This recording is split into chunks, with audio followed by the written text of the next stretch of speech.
Impi kaShuni uShuni wempi yoShuni inkulu indaba ngoShuni. uShuni wawuhlezi ubangwa bafowethu uShuni. Kwakuhlezi kuzoba nomuntu othi mayenza into enhle bese kuba khona abazowuthatha uShuni. Mawuzokwazi nje uzokhumbula ukuhamba kaMgqumeni kwavela kwathi kuchithisa uShuni kaMgqumeni kwaqhamuka oKhuzani kwaqhamuka oMthandeni kwaqhamuka oJaiva uyabona.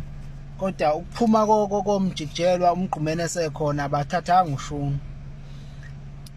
Umtshengiseni naye baxebuka nje incane bathi bayawuzama uShuni wabahlula.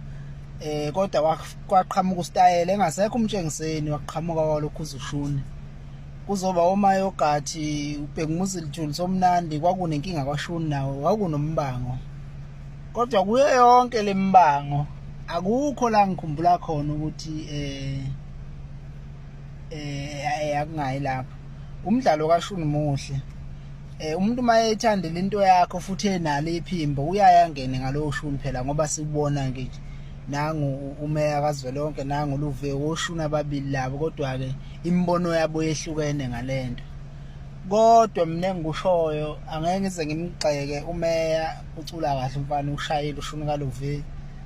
uLuve into yakhe le angeke baze iphucwe umuntu.